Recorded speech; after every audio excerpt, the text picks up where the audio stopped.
All right, ladies and gentlemen, my fellow governors, we're about to witness history.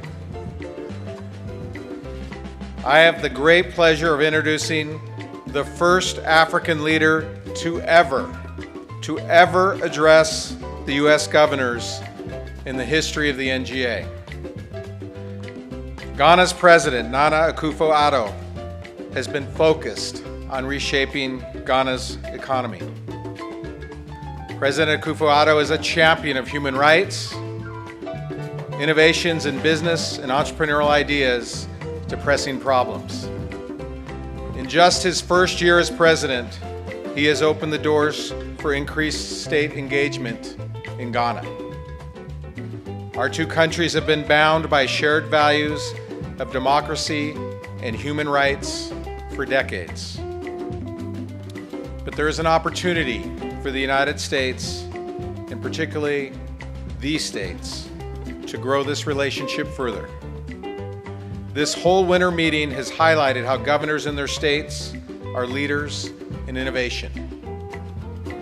With President Akufo-Addo's focus on developing Ghana's infrastructure, agriculture, and energy industry, states can play a role and leverage the innovations we have made in those sectors. I know I speak for all my fellow governors when I say we are excited to hear how we can work together to grow our economies. Please give a warm welcome to President Akufo-Addo.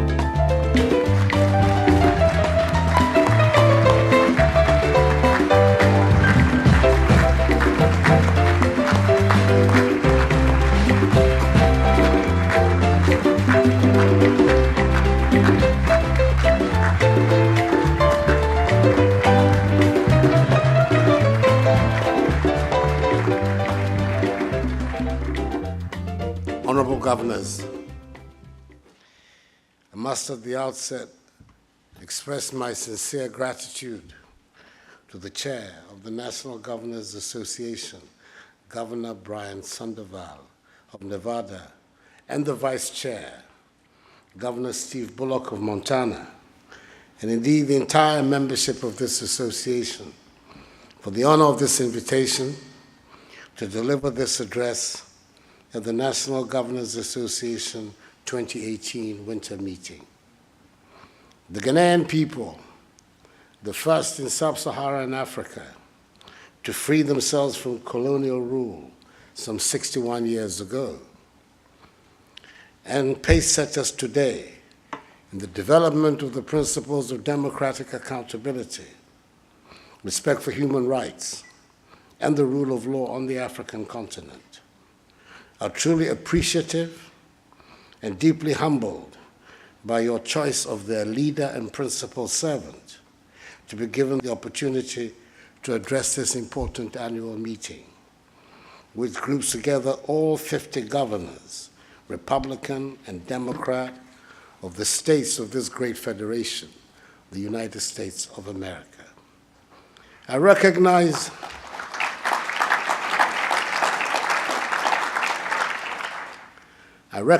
the significance of the moment as being the first leader from the continent to speak at this meeting. I hope that my country, Ghana, and indeed the African continent, will not be judged by any deficiencies of mine. Those are purely personal to me and not at all representative. Let me also express the gratitude of all freedom-loving peoples of the world to the men and women of this great country, the United States of America, the land of the free and the home of the brave. In the 20th century, the United States was largely responsible for seeing to it that the threats to freedom posed by totalitarian ideas such as Nazism, fascism, and communism were defeated. With the rapid spread of democratic values around the world consequent upon that, America's responsibility in this 21st century is to remain the shining city upon a hill, the force of whose ideas inspire greater chapters in man's development in freedom. The space for democratic engagement importantly in Africa, has certainly widened.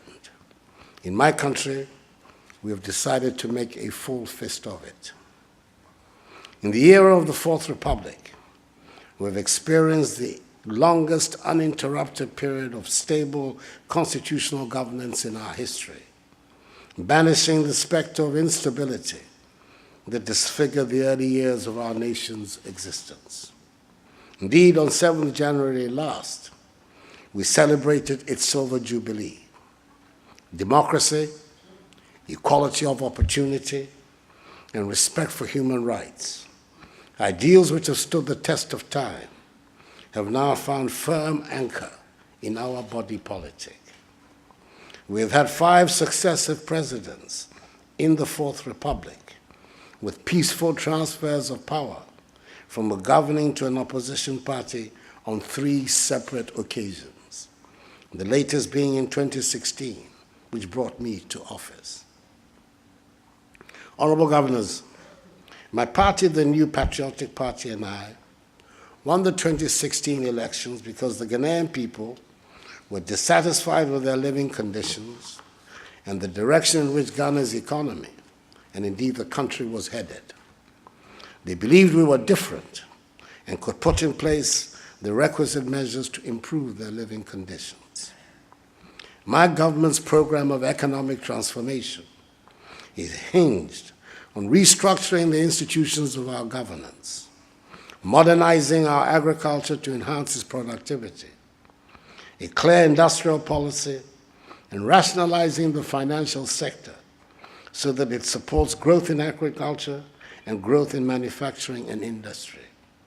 In my view, that is the way we can build a resilient economy and lead Ghana to a situation beyond aid. That is indeed our goal, a Ghana beyond aid, a Ghana capable of mobilizing its own material and human resources to build a strong economy capable of generating prosperity for the mass of her people, a Ghana no longer dependent on handouts and charity. To this end, and over the past 13 months, the period of stay of my government in office, we have begun to work on the fundamentals of the economy because we believe that an improved macroeconomy is a basic requirement for stimulating the investments we need for the rapid expansion and growth of the Ghanaian economy and the generation of wealth and jobs. This has led to the growing strength of our economy, from a growth rate of 3.6% in 2016 to 7.9% in 2017. The stabilization of our currency, the cedi, reduction in inflation from 15.6% at the end of 2016 to its current level of 10.6%. A revival of Ghanaian industry from a growth rate of negative 0.5% in 2016 to 17.7% in 2017. Reduction in interest rates and the fiscal deficit from 9.3% to 5.6% of GDP, and the abolition of nuisance taxes with the aim of shifting the focus of the Ghanaian economy from an emphasis on taxation to an emphasis on production. We're also putting in place strong measures to increase revenue mobilization by plugging leaks and reforming the existing tax exemption regime. This process of economic and industrial transformation is going along with ensuring that the most basic elements of social justice are met.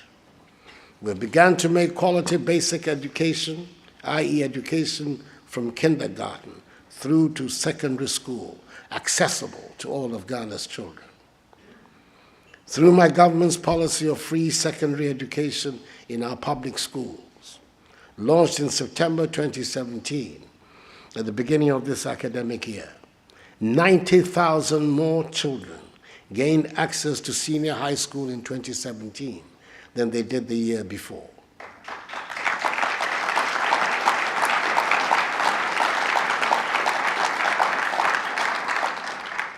Equally, accessible health care to all our citizens through an efficient and financially self-sustaining national health insurance scheme is a crucial goal of my government. We do all of this to promote a culture of incentives and opportunity, to unleash the considerable ingenuity, creativity, and entrepreneurial talents of our people, especially of our youth. This is the surest path to national prosperity, bolstered by an enhancement of public accountability. Last Friday, before my departure for this visit, I appointed the first special prosecutor in our history, a known, respected anti-corruption crusader, whose task will be to deal exclusively with issues of corruption and hold public officials, past and present, accountable for their stewardship of our nation's public finances.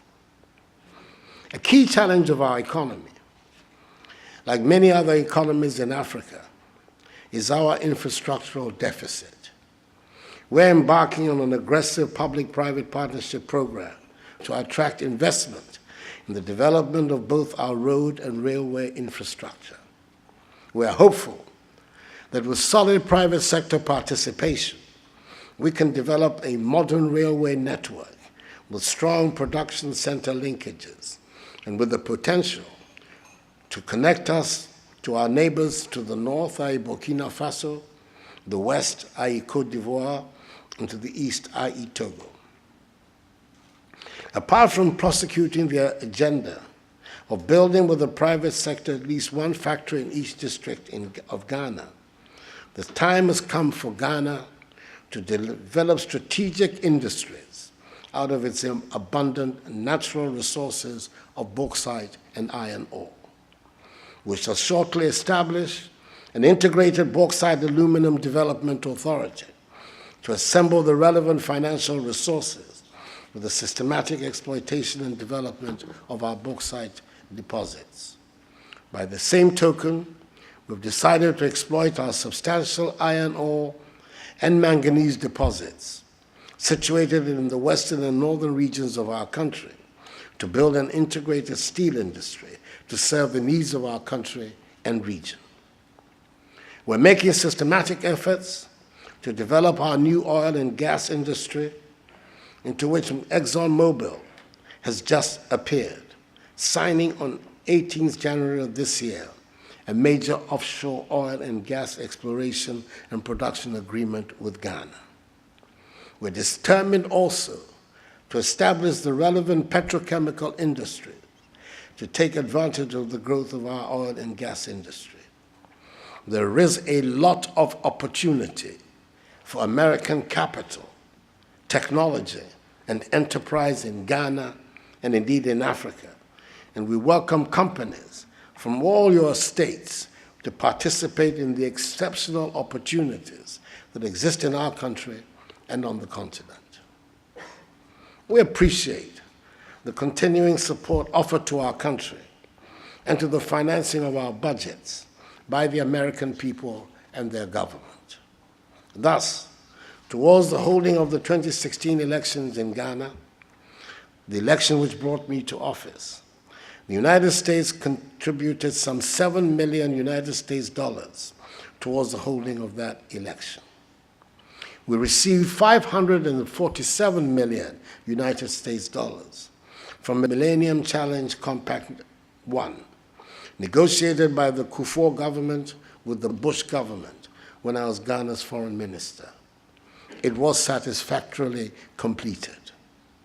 Under MCC Compact 2, negotiated by the successor Mills Obama governments, nearly $500 million is being invested in Ghana to improve power generation. Nonetheless, I believe the time has come for a new form of partnership between Ghana and the United States of America. We are not disclaiming aid, but we do want to discard a mindset of dependency. It is unhealthy, both for the giver and the receiver.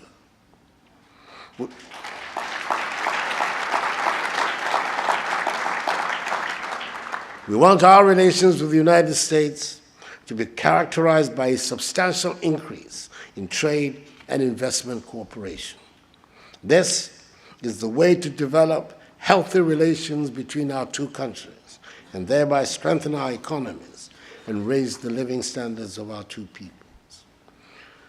Honorable governors, I urge you not to ignore our continent.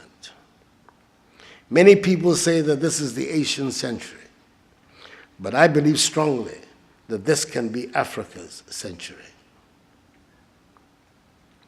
Our growth in 2015 was second only to that of Asia. According to the World Bank, 6 of the world's 10 fastest growing economies this year are in Africa. We're rich in natural resources and in possession of nearly 30% of the Earth's remaining mineral resources. We have a vibrant young population, and those who still have important security challenges, we are more at peace than before, despite the distressing events in DR Congo, leading to the displacement of hundreds of thousands of innocent people. The African Union has to rise to the occasion and mobilize the global community to find a peaceful, democratic outcome to the crisis in DR Congo. We now see the beginnings of meaningful intra-regional trade, which is about to be given an institutional framework by the historic decision of the African Union to bring into being on 21st March 2018 the Continental Free Trade Area. In my own region of ECOWAS, for the first time since its establishment, all 15 member countries have democratically elected governments, which gives us a great opportunity to prosecute vigorously the agenda of regional integration, not just with words, but with concrete regional projects that will benefit our populations. This is the time to look at Africa. Yes, it is disheartening to find that African youths do not see a future in their respective countries and are willing to cross the Sahara Desert on foot and drown in the Mediterranean Sea in a desperate bid to reach the mirage of a better life in Europe. With the majority of African economies dependent on the production and export of raw materials, who can blame them for wanting to leave? These economies cannot produce wealth and prosperity for the masses on the continent. It therefore drives the determination to seek a much better standard of living out of Africa, thereby fueling the refugee crises and the numerous counts of illegal migrations. The large wave of migrations into the United States from Ireland and Italy in the 19th century has completely subsided because the economies of those two countries are working properly. We in Africa cannot continue traveling the worn path of limited success of being exporters of raw materials. Our problems require that we think outside of the box. Our thinking and approach to solving problems must be different from the thinking and approach that brought about the problems in the first place. The only way to ensuring prosperity for Africa and jobs for our young populations is through value addition activities in a transformed and diversified modern economy in which we take full advantage of the digital revolution. In other words, the industrial development of our continent. And we are determined to ensure the realization of this so that our young people can stay and devote their great energies to the building of a great Africa. It is worth recounting at this juncture the inspiring words of the American politician, William Jennings Bryan, that, and I quote, "Destiny is not a matter of choice. It is not a thing to be waited for. It is a thing to be achieved," unquote. There are many amongst us who cannot accept that it is only Asians who can engineer in a generation their transition from poverty to prosperity. We're determined to do that in our generation in Ghana, on the continent, and ensure that succeeding generations will be neither victims nor pawns of the global order. This will serve as the impetus for reshaping the continent and charting a new path of growth and development in freedom, which will lift the long-suffering African masses out of poverty to the realms of prosperity and dignified existence. In conclusion, let me reaffirm the commitment of my government and Ghana in standing shoulder to shoulder with the United States in the promotion of human rights on the African continent and across the globe. We stand shoulder to shoulder with the United States in the rejection of terrorism as a legitimate means of resolving political disputes. We appreciate the courageous commitment and the lead role being played in the fight against terrorism by the United States in several parts of the world, including the Sahel region of West Africa. We stand shoulder to shoulder with the United States in attempting to develop our economies to provide opportunities for its citizens to fulfill their aspirations, especially the youth. We stand ready to renew and deepen our relations with the United States of America for the progress and prosperity of our two peoples. May God bless us all and the peoples of the United States of America and Ghana. I thank you for your attention and wish you fruitful deliberation.